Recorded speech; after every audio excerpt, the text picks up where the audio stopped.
Welcome to Slackin' Off with Brady Slack.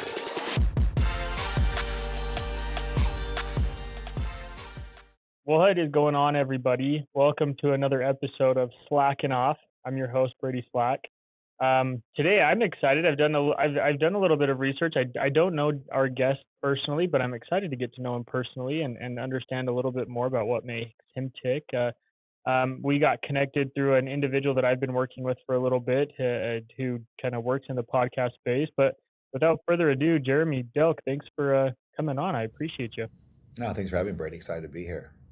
Absolutely. We'll slack off a little bit today. Hopefully, take a little break from our busy days. Tell me a little bit about yourself, Jeremy. You're a best-selling author. You kind of run a couple different organizations. You're a serial entrepreneur.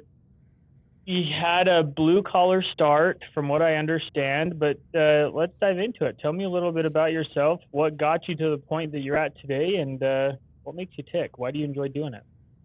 Yeah, man, I'm a small town kid from Bardstown, Kentucky, so about an hour away from here. And, I always grew up with this mentality of wanting to kind of go and do more, see more, and be more. And so I always had that big fish, small pond type of mentality. And so I wasn't necessarily blue collar. Both my parents, my mom and my stepdad worked at the post office, and very comfortable life. I had some tragedy early in my life. I lost my father when I was 7. So I think that probably started the drive for me on really wanting to have, a high level of stability, right? And stability in the fact that, when my father died, we went from a level of pretty safe and stability to massive instability for a lack of financial resources. So I think that's probably the one piece that kind of motivates and drives me. And then from there, just curiosity. I mean, entrepreneurship is fun from a business perspective because I love learning. Like that's the biggest thing for me is the learning perspective. Why this is kind of a common theme with my clients, myself, people who have experienced adversity, they've experienced hardship, maybe something to prove, if you'll call it that. Why do you think they thrive in this environment? Because it's not an easy environment to do well in. Oh, it's fucked, man. Yeah, it's a lonely, tough environment for sure, right? I mean, you definitely, I love Damon John and some groups with him and Cuban and Shark Tank's a great entertaining show, but I definitely think that not everyone's made to be an entrepreneur. I think you are a little bit of a sick in the head that you go and do it because it's scary, but on the same time, it's the most rewarding. And I had that comfortable job on Wall Street making a bunch of money, but it wasn't fulfilling for me. So for me, it's very much the creation and the learning and that discovery that does it. I think, there's a piece of trying to, prove to people early days maybe, but I think that's the wrong reason. I mean, I think so many people, especially with social media now, they're trying to emulate most of the time fake people, right? That they're putting out a life that's not actually real on social media, and that's just so bad, especially for the youth, that they're probably trying to be like people that aren't really happy with themselves. So I really try to do a lot of self-reflection. I'm 43 years old, and I've had a lot of ups and downs, and really try to put into perspective what's important. And it's family, friends, it's experiences. That's really life's about. Resources give you access to cool experiences and higher value uses of time and those types of things. But it really should be about why you're doing it, like what's your why, right? And it can't be for the cars or the watches or the planes. It needs to be what drives you internally, right? And that's different for every person, right? I'm a family guy. You don't have to be a family person, but what drives it for you? Maybe it's making an impact, saving the manatees, whatever that is. Getting to that core crux. If that could be your North Star as opposed to a dollar amount, you'll be much happier, much quicker. So you talked about how maybe it started out as a way for you to kind of prove something to someone else, but what along this journey of entrepreneurship, what changed for you? When did it become maybe not so much about proving to someone or showing up for someone that you found why I was doing it or why you? What was the factor that changed? Yeah, I mean, I think for me it wasn't proven. I think for a lot of people it is like trying to prove something to somebody. For me, it wasn't necessarily that. It was really naivete, right? I just went forward, and that's my book's done pretty well, and that's how I lived my last 20 years is without a plan, right? Just kind of going forward, and this is where I want to be, but not necessarily having it all figured out at all, right? But just taking that massive level of action and just getting started. That for me has been the biggest driver. I think sensibility wise, I had to become a man at 7, right? I was the man of the house. Not really, right? Because I wasn't really going to contribute financially, or I don't know who I could scare away as a 7-year-old. I was a big kid, but I kind of was, right? So I think that Yeah. for me shaped this level of, and I don't know if it even happened consciously, right? It definitely happened unconsciously, where I felt like I had a responsibility to step into my dad's shoes to provide not even for my mom, but like for his sisters, my aunts, and like just to be that person. So I've always kind of put that weight on me. And that's why I talk about the loneliness, right? That sometimes when you're scared, like entrepreneur stuff, you don't have it all figured out. Sometimes it's scary, but and I don't know if it's healthy, but you don't always tend to share that. Like when you're stressed and really kind of worried, you got to keep that poker face on to be the strength for the people that count on you, whether that's employees, friends, business partners, family, etc.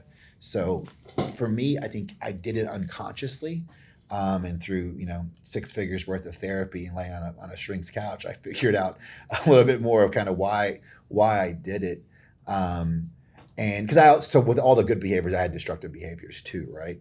And that self-destruction kind of piece has played a lot of role into that fear. So when I did this book, the big thing for me, and I think the best compliments I get is, while there's a lot of great business tips in there, and I've taken companies to, you know, you know, public and private and Inc. 500, top 25 companies. I've done all those cool things, but that's good business tips and good business acumen.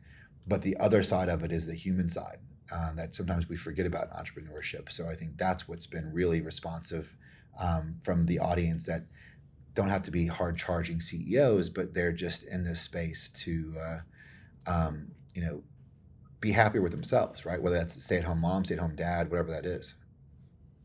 I think for me at least, sometimes you talked about like entrepreneurship being lonely, kind of this journey, if you will, of self discovery. I think sometimes for me, I have lofty goals, I have lofty ambitions, and I find that that's very common with other entrepreneurs. Maybe with the portfolio of business owners that you help and coach and take positions in, that you maybe find something similar, and it's often hard for them to find people that relate to them with the goals and ambitions that they have. Do you see that as a commonality?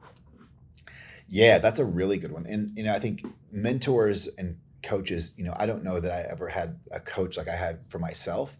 But I found mentorship also in books and reading, whether those people that are alive today, or that have passed a couple hundred years ago. So I think the one thing that I find, and I think I'm not the only one that can draw this correlation to really large, big thinker, movements. Look at Elon, look at Bezos, Gates, Jobs, any of these big mavericks that made these massive, life-changing, world-changing companies. They really started with an idea that everyone kind of told them it wasn't possible. And I think there's that level of drive and motivation that really sparks us, where a big part of the populace is like, oh well, that's I can't do this, and this is why you can't.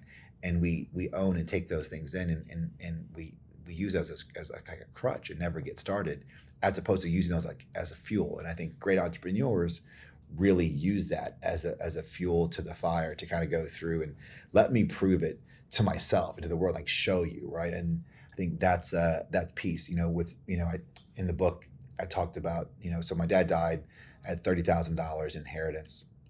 I was in Disney stock. I equated getting out of the small city to the big city, which was New York. That's where I wanted to go. No idea how I'd get there. So I started teaching myself how to day trade. So I turned 30 grand into about $2 million bucks. inside of 2 years. And that's cool. Like, yeah, wow, you made $2 million in a short period of time as a 17, 18-year-old kid. That's pretty impressive. But Yeah. what's more impressive is that I blew that up in 4 days. And that sucked a lot, right? Uh, but retrospectively, and while I was, down in the depths and I hated myself and I was like just really beating myself up because not only did I lose that much money, but I lost the money that like my dad had left me, right? So I just like the amount of failure that I felt and shame was unprecedented. But very quickly I was faced with, I didn't have a safety net. Like my mom, as much as she would give me the shirt off her back, that's all she could give me was a shirt. Like there wasn't anything that helped me. So, failure or stopping wasn't an option. I guess it was an option, but it wasn't mine. Like I wasn't going to be part of my story. And that was so good for me, because it taught me I'm not Superman, and we all can take a lick sometimes and make a mistake. So it taught me that I wasn't invincible very early, which I needed as probably a check, because it was this young cocky kid.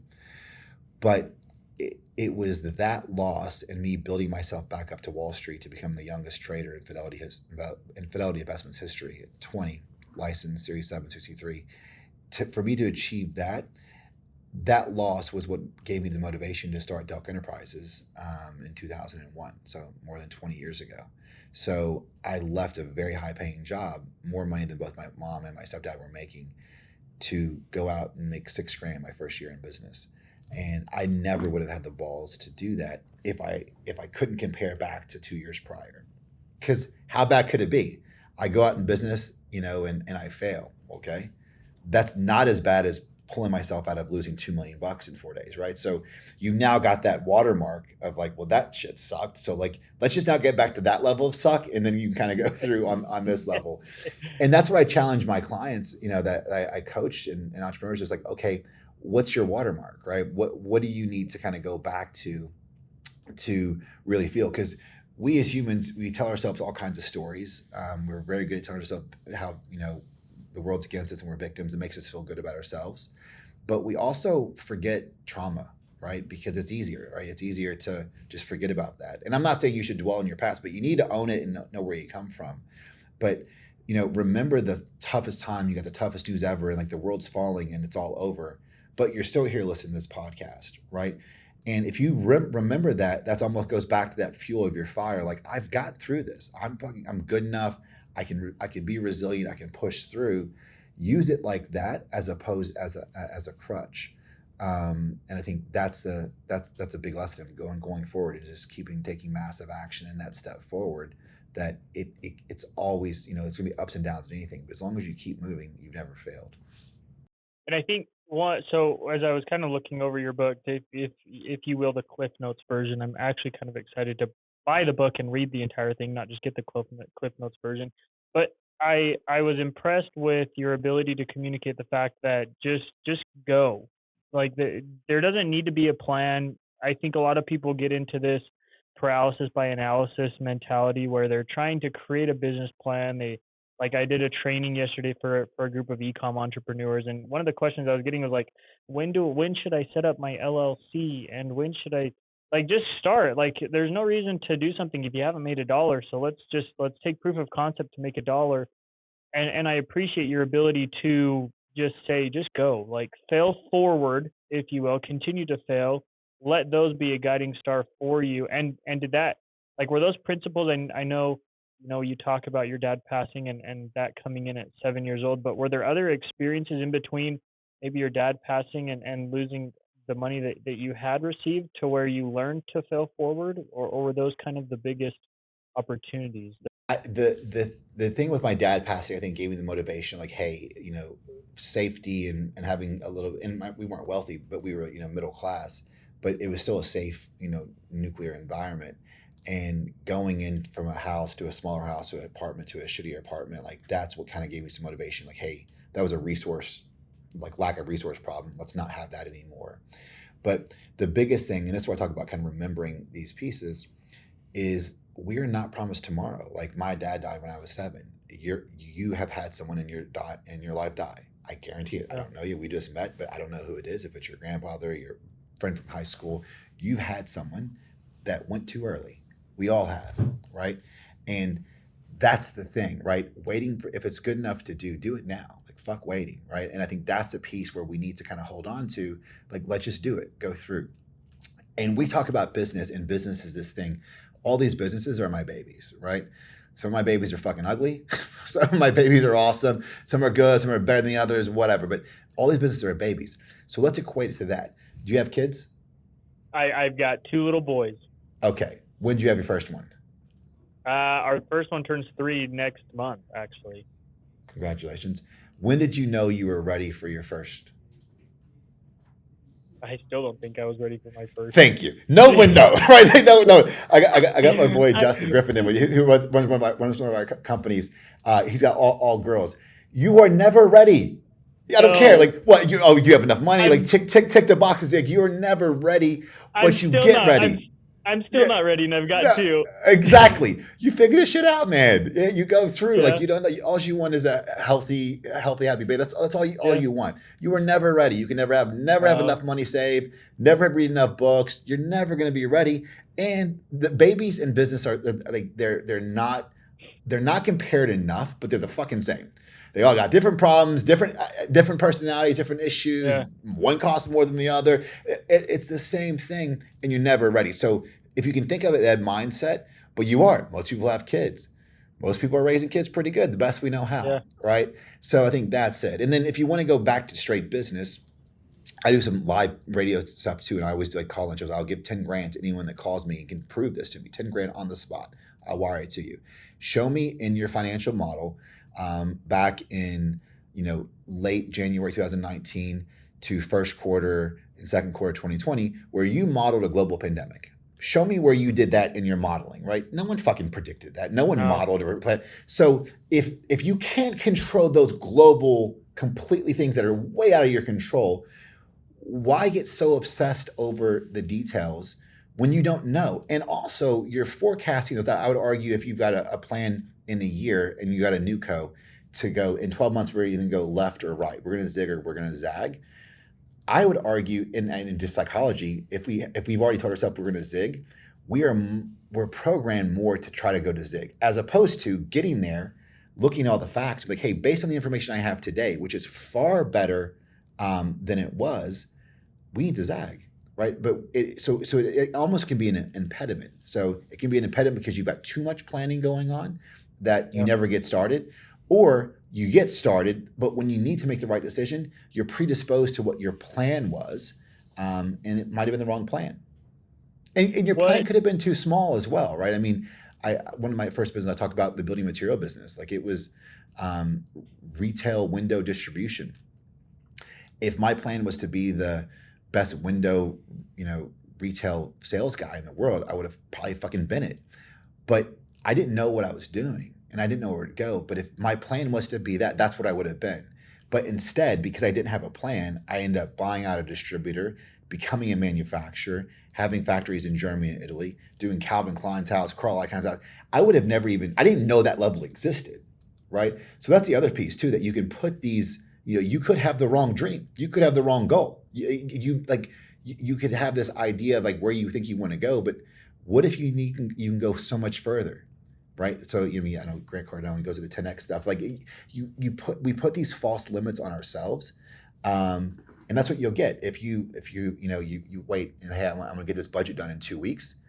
Fucking, you'll get it done in 2 weeks, probably on the 13th day. If you say you're gonna get it done tomorrow, you'll get it done tomorrow. So like that's the idea that you need to kind of go through, just pushing yourself beyond. Or allowing yourself to be pushed on, and allowing like, hey, well, let's see what's going to take me. I think that's that constant curiosity that I'm born with. And I think some people have, but they're so scared of it that, it's hard to let go. So when you have a new business owner who's coming to you, whether this is in a coaching capacity or they're looking to bring you on as an equity partner with an advisory seat, and they have this idea of where they want their business to be, let's just call it a software company, and the partners are saying, hey, we want to be valued at $50 to $100 million in 5 to 7 years. Do you think, is that a goal that is obviously, with a good product and a good service, it's attainable. But do you even recommend that they put a limitation on that? I'm kind of curious to, or you're just saying, hey, let's just hit the ground with our feet running and see as much. Let's just go. Yeah. I mean, exactly zero have worked for me that I've done that. Exactly zero businesses that I've started, even myself, right? I'm not even saying to coaching clients, so, hey, listen, let's start this company with a target rev of this to exit at that. They just don't work that way, right? And besides, maybe you're too high, too low. It's just not the right ability. I build businesses that have the ability to be sold, right? And that's through like some good, financial controlling, a decent set of books and having some processes in place. Like those are things like once you actually get some real revenue, you can start to backlog Yeah. those. Early days, like run them small. They're okay to run. Like it's okay to run small because sometimes you build a process that's, counterproductive to what the business actually becomes. Yeah. But when you get a real business and it's starting to do $1 million or whatever, and now you go through, all right, these are the next layers that you need to kind of layer on to make them institutional. Because if you can sell it to a business broker and to another small entrepreneur person, you're not really getting any money for those, right? What you get money for is, a true business, and a true business is you leave, right? Me as an operator, I'm fucking the worst. I have the ability to do it. I don't like it, and I'm not good. I'll break things to go through. So, but you don't have a business if you can't leave for 6 months and turn your phone off. You have a job that you own and like whatever, and you do really good and you can get paid a lot. Yeah. But that's it. But I've always like even the thing I turned down like 600 million for, like they called me, they messaged me, and I told them like to kick rocks for a little bit. That probably helped my valuation, but I was never in a process. So if you go in there with that thing in mind, it's the wrong piece. And then you can also get let down, right? Maybe you want to have a $50 million business and you end up getting a $30 million valuation. Oh, well, I'm disappointed. I don't have any notions. The business is going to be what it's going to be worth. Market's going to change. Right now, the market's changed. I'm going heavy into real estate, just because people are scared of 7% money. Like deals still work at 7 points. I got 2 right now that I'm working on, right? So it still can work if it's the right deal. And it's the right deal now because, I just picked up something that for less money than it was sold for in 93. Fucking show me that, right? Because of shifts in market. So like that's an arbitrage that was not available 2 years ago.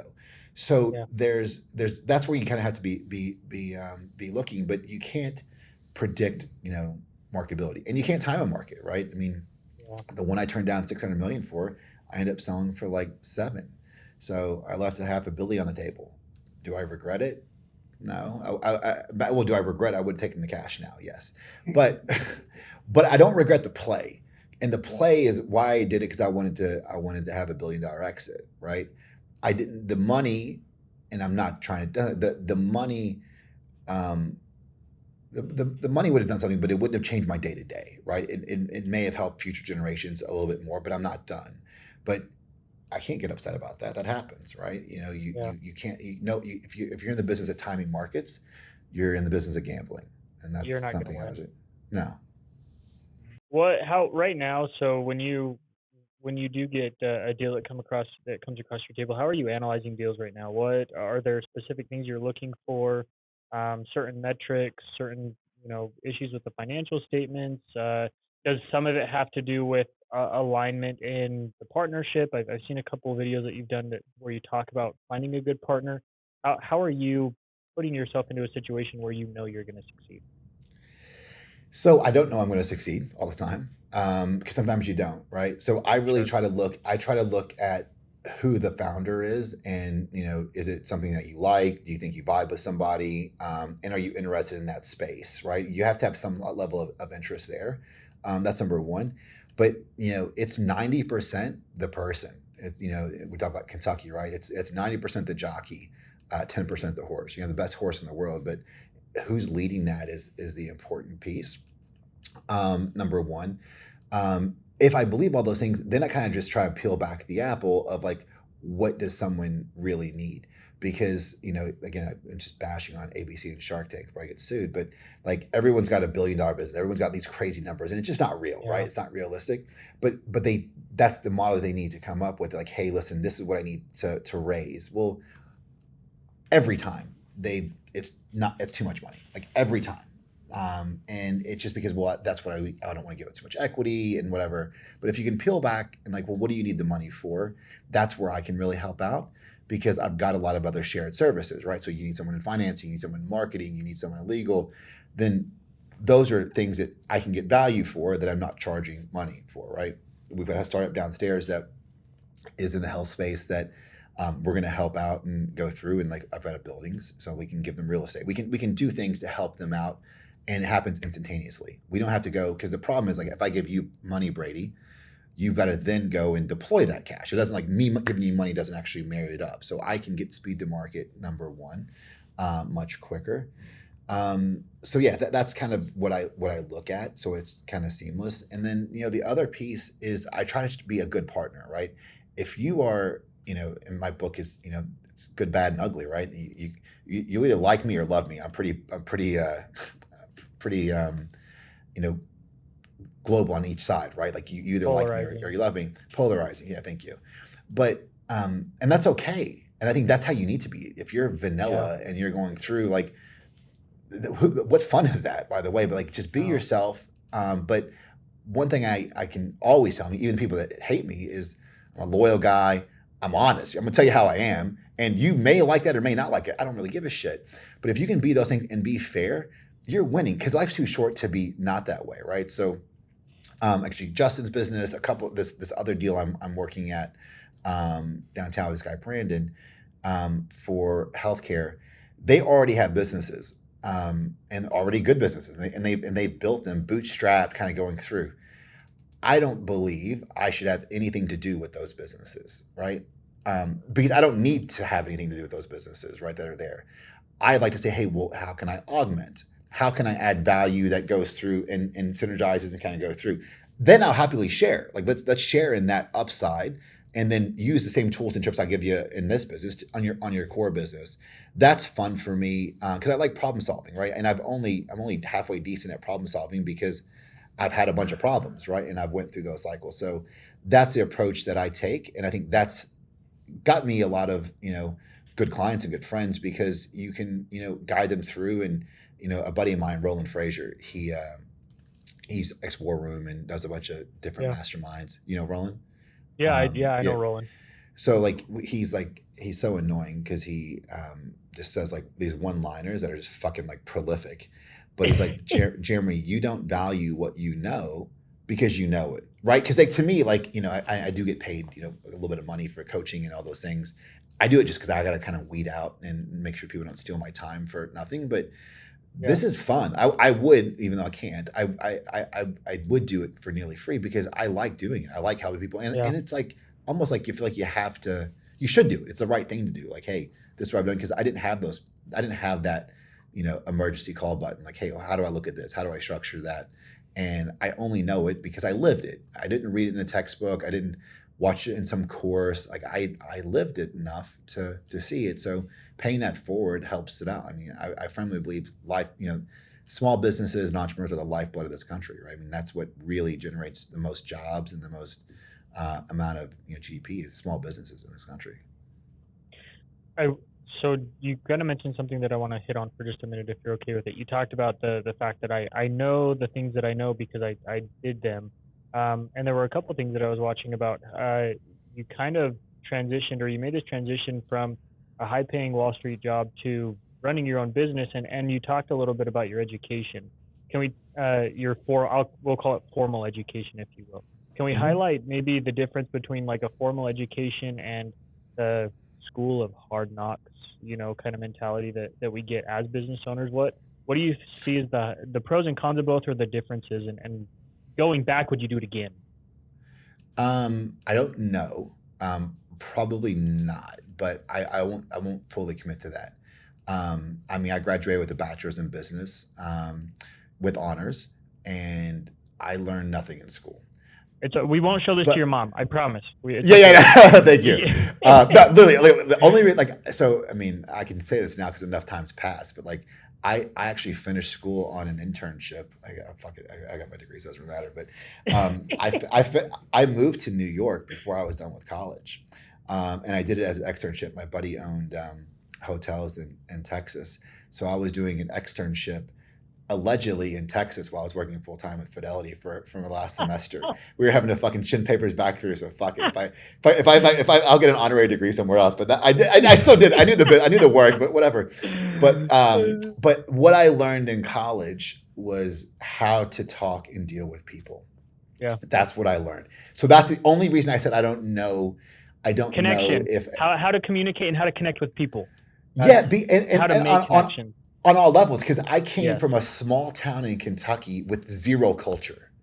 So much so, like when I was in Boston, I was dating this girl, 100% Italian, and she asked what I was. I'm like, what the fuck? I don't know what I am. Like, I don't know. I said Italian because I fucking let's go through. I mean, but I'm German English. Fuck it.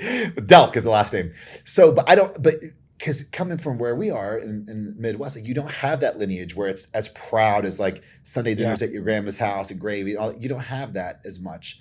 So that exposure in New England gave me so much culture with people from around the world, different socio-economic backgrounds from very wealthy to impoverished. I think that has been my skill set because I can, hang out on and rap with billionaires and talk and go through and hang out and be on professional boards and public companies. I can do that, but I have the same, and I speak the same way as I do now to the credence to, someone that's, at the laundromat or going through. I think that has been my superpower because everyone has value. And the moment that you think that they don't, then you've got a lot to go. And the moment you also stop learning, some of the best lessons I've had are from places that aren't, maybe the billionaire friends that I've got. It's from someone that just, a worker at a restaurant or going through. I mean, if you can really truly connect and be genuine with people, it's just a better way to be. But you can constantly learn from someone else. So I think that's the biggest piece. For kids now I think school is fucking worthless unless you are going for a trade. And trade isn't a welder. Trade is a lawyer, doctor, engineer. Like, those are trade schools to me, right? Where you've got to go through. You need that core competency to be successful. You have to go down that path. But if you want to be in business and you want to be entrepreneurial and go that, I don't know, right? I know for a fact you can get the same education you can get at Harvard online for free. Like, you can find it online. What you cannot find are those relationships, right? Like, if you want to be in finance, Harvard's great, Wharton is great. Like, but what you're getting there is a network, right? And that's very valuable too, right? That's why get in the right rooms. If you want to be that Ivy League person and go be an iBanker, you need to be in that pedigree because that's the path that you need to go down. So I don't know that you're going to get a better education at Wharton than you could just, Googling and kind of going through and taking courses. But what you can't get in your room, right, on your laptop are, rushing fraternities and sororities. You don't get that camaraderie. And I think that is so important, right? We saw it in COVID, and I think it's still very early for the youngsters that are COVID babies. It's going to be interesting how they adapt later on because they don't have as much of that, that social piece that's so crucial. Because at the end of the day, at all levels, small and, institutionalized, people do business with people, and that's it. I think connections, just getting to know people and offering some sort of advice for free. You talked about getting paid to do consulting just so that people don't waste your time, and I think there's a lot of value in that. But I do think there's a portion of the maybe referral-based business without expecting anything in return and utilizing services without anything in return. And forming those bonds have single-handedly exploded some of the businesses that I've been involved with more so than anything else. And getting in the right rooms with people can often be difficult for some entrepreneurs. Mm-hmm. How can people, let's see, how do I want to word this question? How can people overcome this fear of connecting with other people or collaboration, working together, camaraderie? How would you advise people to get over that maybe fear, hump, or hurdle that people experience doing so? Yeah, it's a good question. And I think a lot of entrepreneurs, you'll be surprised, are extroverts, especially like if you look at Roland, Steve Sims, any of these guys that actually in that market space, they're the most extroverted people. Jim Quick, like all these guys that you're probably very familiar with, they're super extroverted, but they know in order for them to be successful, they have to go through. So they go through their own little systems and they've got their whole piece. They're introverts. I'm extroverted and I'll just go talk to anybody. So it's a little bit easier for me. I think the first thing you need to do is really just understand, what's your why? Why do you want to go and get in the room with this person? What are you trying to accomplish and go through? The other piece is being transparent on that. Sometimes we get deals that come through ourselves and, I meet with the founder, they get to me and I look at their slide deck and they've got no questions, right? They have all the answers rather. No, they have every question, they've got all the answers. They have no fears. They've got it all figured out. Well, if they've got it all figured out, they don't need me. Reality is they don't have it all figured out. So either they're lying or they're not smart enough to know what they don't know, right? And both of those are non-investable startups to me. So I don't have it all figured out. How can they? So having the level of vulnerability, and that was something that was very hard for me, is showing the vulnerability. Now I'm a big, pussy. I fucking cry and I'm emotional, whatever. But it was very hard for me to be that vulnerable because I needed to be this hard, stoic person. And that's what a bunch of money in therapy kind of got me. But being vulnerable gets you to the finish line much quicker. Because let's say, Brady, you want to come to me and hey, Jeremy, I like you to invest in my business and I suck at finances and I just need some money and I need help guides on that stuff. I'm your guy, right? I can do that for you. If you come to me and say, hey, yeah, I just need someone that can do really great R coding and works with Fluent and Python and all this stuff. I have no clue. Now I've got a guy on my team that can do all that stuff. Yeah. But is that the best synergy for you? Probably not. So that's the other piece. You may come up and have this false representation that, hey, I'm going to be your partner. Now I'm your partner, but I fucking suck as a partner because I can't really help you. So if you can just be more transparent, you may get more no's, but the yes that you will get is much better because you actually have that that synergy. If that makes sense. So that vulnerability of just being able to ask, hey, can I learn from you? Can I be a free intern? Can I, run and get you coffee? Can I shadow you? You got some work that I can help? Any of those things that you can kind of go through to hustle and learn makes you more attainable. And, the idea, I think it's been played out just go work for someone for free. I don't want people that suck around me for free, right? That's the thing too. So that's now shares out. I'll shadow. I don't know if I want you shadow. Great example, DoorDash. We had this DoorDash guy. He just relocated from California. And he happened to just drop stuff off to me probably 3 months ago. And I got a couple of cars and he saw one of my cars outside my driveway. I was like, oh, that's pretty cool, man. I just moved here from California, do some detailing. I'd love to do something. And I said to him, yeah, man, for sure. Reach out, go through, here's my name. You can kind of find me, get with my team, whatever. And I think he actually reached out, hindsight, but I never followed up. It never kind of got to me. He literally, and a lot of this, so the answer to this is timing is what I want to point to. He came and delivered some food to us on Tuesday. No, what is today? When was it? Tuesday. He came and delivered food to us on Sunday. On Sunday, I remember. And he's like, oh man. And I didn't recognize the guy at all. Couldn't tell you his name from Adam. I walked outside, happened to grab it. My dog's crazy. So hey, sorry about that. He's like, oh man, I've actually been here before. I'm the car guy. I'm like, oh, that's right. I forgot about that. He's like, yeah, man, is anything I can do to help you out? I saw you got this car club you've launched now since. I'd love to do something. I said, all right, listen, what are you doing tomorrow? Let me put you in touch with my assistant. Go through. I got a few of my cars. We're doing a 4th of July car show. Can you detail them, run them down, whatever? I appreciated the fact that he had the hustle to run, because I wouldn't, and not, I see a lot of people. I had no clue it was the same person. Yeah. But he asked me, that was the second or third time he asked me in person. He since had subsequently hit my team up, whatever, and got ignored. Not ignored because I was a bad guy. I'm busy, whatever. But timing, sometimes you're going to find someone not at the right time. Maybe they're dealing with something that they can't help you. Don't use that as a don't be discouraged by that. Because if that kid didn't have the balls to be like, yo, I seen you before, go through, I'd still love to do something, I wouldn't have known who he was, and he was that much up to date. He's now working for me and doing some stuff, whatever, and he's going to get some more business, and it'll be a great relationship. Who knows where it goes? But he got $1,000 in his pocket that he didn't have 3 days ago, right? Yeah. So that's the idea of you don't know where it's going to go, and don't get discouraged. Because again, I remembered him. As soon as he said, I'm like, that's right. I could use you now. Let's go through and do it. And I liked him too. I appreciated the hustle. Like, hey, this is what I'm doing, but don't look at me as a DoorDash guy. I came here. Here's my skill sets. Cool. Like, people, promote yourself. Talk to me. Yeah. Tell people, like, you should be proud of everyone that if you're out doing it, you should be proud of what you're doing, and promote. You're like, so I fucking hate social media. I'm on all this stuff. I'm a spastic. I don't know how to post anything myself or comment, but my team does it for me. But you got to do it. You have to have that social media piece. And for me, like, it shows that, hey, I don't know a lot, but I know a little, and if I can help and add value, great. That's the idea.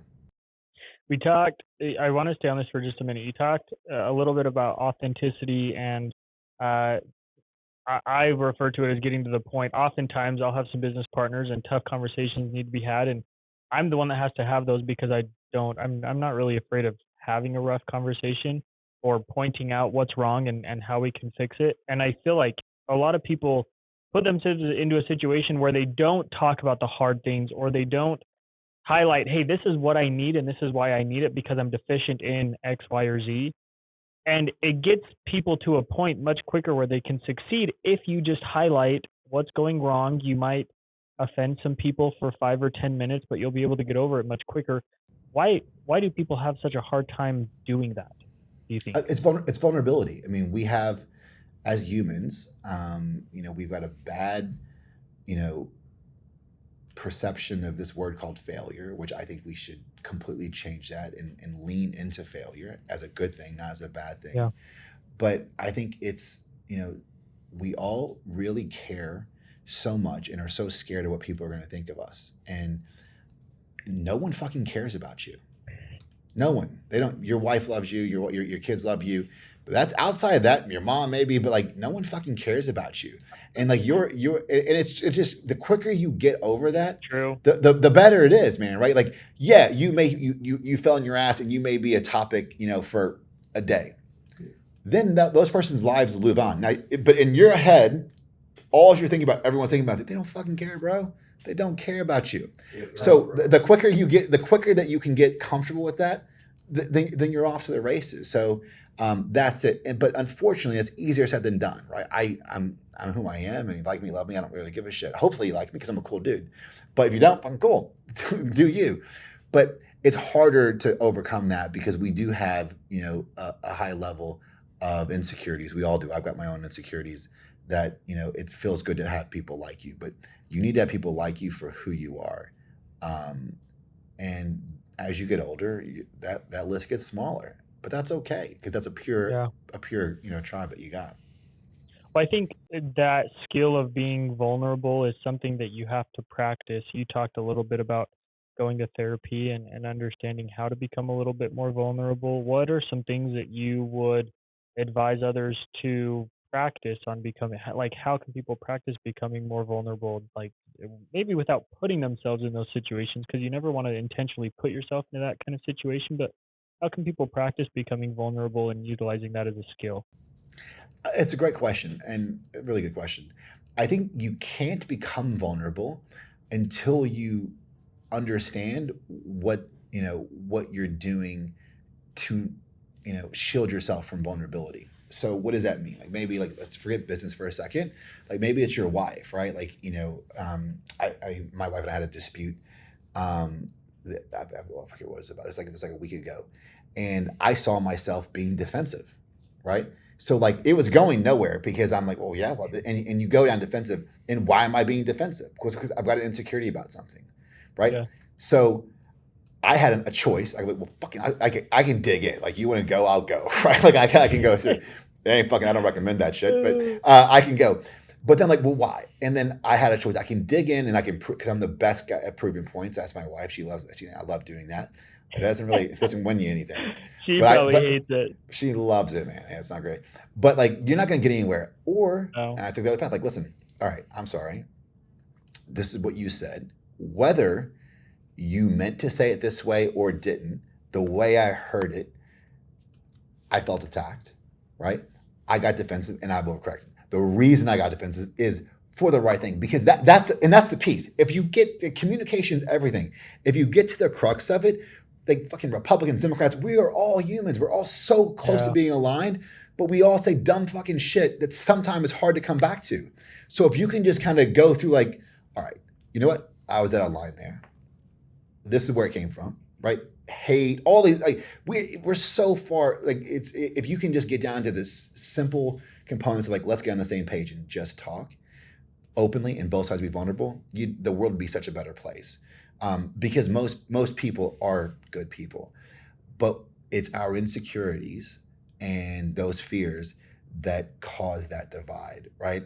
So I've given you, I'm going to soapbox now, but to answer your question, how do you do it? You can't get comfortable with being vulnerable until you first recognize what actions am I doing that are causing, or because I'm not being vulnerable. How am I reacting? What's going through?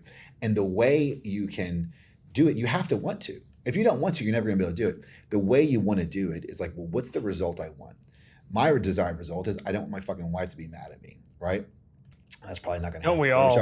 But yeah, no, that's if we can do that, bro. You know these podcast downloads are going to get. If I give you that's secret. But that's the result. And what's going to be the quickest path to that? Me digging in and proving a point, because at that point, no, I may feel better because I proved a point, but what, she's still mad at me and we're going through. It's like that is result A. Or result B is like, let's just move on and have a better component. And then maybe, just maybe, if you do it well with being show some vulnerability, you will end up not getting that far down because you've been vulnerable and say, this is why I did, because she doesn't know either, right? In her mind, whatever, and I can't remember what the fucking fight was, it wasn't that big a deal, but what she said was benign. And she had no intention. To me, it's like, you fucking got razor blades out. Like, you want to cut, like, let's go. Like, because of my stuff. So if you don't let them know that's a hot button for me, then how do they know not to do it? Because in your mind, they're doing it on purpose, which that may not be the case. If it is the case, then that's a whole other problem. But oftentimes that's not the case. You can send me your Venmo request later for that free therapy session. That was a good one. That was really good. We'll kind of finish this off, Jeremy. I mean, I feel like this has been a really good conversation and provided a lot of hopefully clarity for some people on just being authentic and getting after it. I always say business is 70% grit, determination, hard work, and 30% luck. And that's often how I think it goes. But what are projects you're working on? What are some things that are exciting you for the future? Where can people find you? What opportunities are you looking for? Highlight your book just a little bit to kind of top it off. Yeah. So, the book you mentioned buying, it's everywhere: Barnes and Noble, Amazon, Target, Walmart.com, Audible. Forbes ranked at the top 3 business books of this year, which is pretty cool. Congrats! That's nice awesome. Thing. Yeah, I didn't narrate the entire thing, but we are on Audible, and I would put you to that point, because what we did, I stole it out of David Goggins' chapter, out of his kind of page. We had the same publisher. Is we had a professional narrator, but at the end of each chapter, we kind of did like a question and answer session. So it's kind of like behind the scenes, just talking like this, a conversation, which is pretty cool extra content. Yeah. So check that out. But my main thing is I love doing these podcasts. I don't think I'm getting a check from you unless you definitely want to pay me for that Venmo of your the therapy. I do this. Send it over. Yeah, I do this to kind of just pay it forward. And I'm not smart. I've just had some experiences. And if my experiences can help you through your journey, then that's great, right? I think that's the main reason I have fun doing this. Selfishly, for my piece, it's deal flow, right? It's like, hey, and I can't help everybody, but sometimes I can help people, and I'm interested in that space, or I've got a business already in that space, and there's some shared value there. That's always fun. But yeah, I'm always looking at opportunities. I mean, I think if it's something that I think is mission driven, mission worthy, it's fun, and that's kind of what I do this for. That's cool. Well, I want to thank you again, Jeremy, for coming on. I hope our listeners have been able to get a little bit of value. Again, I always say that doing a podcast is the most selfish thing I do, just because I get to hang out with cool people like you, and I get to learn a little bit and apply that into my own businesses and try and, I agree with you. I don't know a lot, but I just try really hard and have fun while I'm on my journey, if you will. So thank you again. No, thank you, man. Appreciate it. Absolutely. For those listening, if you liked it, please comment. Tell us what we can do better next time. Like and subscribe. You can find this on YouTube. And this was another episode of Slackin' Off. Have a good one.